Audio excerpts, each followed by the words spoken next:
एक दिन गौतम बुद्ध अपने शिष्यों के साथ एकदम शांत बैठे हुए थे। उन्हें इस प्रकार बैठे हुए देख शिष्य चिंतित हुए कि कहीं वह अस्वस्थ तो नहीं है। एक शिष्य ने उनसे पूछा कि आज वह मौन क्यों बैठे हैं? क्या शिष्यों से कोई गलती हो गई है? इसी बीच एक अन्य शिष्य ने पूछा कि क्या वह अस्वस्थ है? पर बुद्ध मौन रहे। तभी कुछ दूर खड़ा व्यक्ति जोर से चिल्लाया, आज मुझे सभा में बैठने की अनुमति क्यों नहीं दी गई है? बुद्ध आंखें बंद करके ध्यान मग्न हो गए। वह व्यक्ति फिर से चिल्लाया, मुझे प्रवेश की अनुमति क्यों नहीं मिली?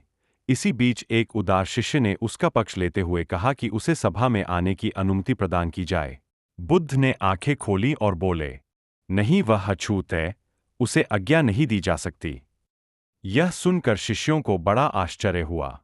बुद्ध उनके मन का भाव समझ गए और बोले, हाँ, वह अछूत है। इस पर कई शिष्य बोले, हमारे आश्रम में जात-पात का कोई भेद ही नहीं, फिर वह अछूत कैसे हो गया? तब बुद्ध ने समझाया, आज वह क्रोधित होकर आया है। क्रोध से जीवन की एकाग्रता भंग होती है।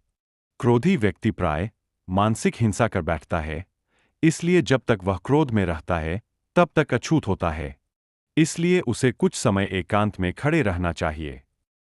क्रोधित शिष्य भी बुद्ध की बातें सुन रहा था।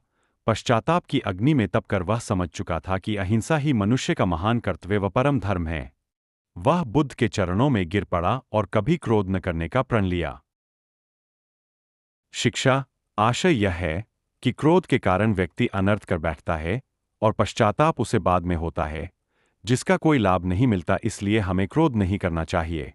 असल मायने में क्रोधित व्यक्ति अछूत हो जाता है और उसे अकेला छोड़ देना चाहिए। शिक्षा आशय यह है कि क्रोध के कारण व्यक्ति क्रोध करने से तन, मन और धन तीनों की हानि होती है। क्रोध से ज्यादा हानिकारक कोई और वस्तु नहीं है।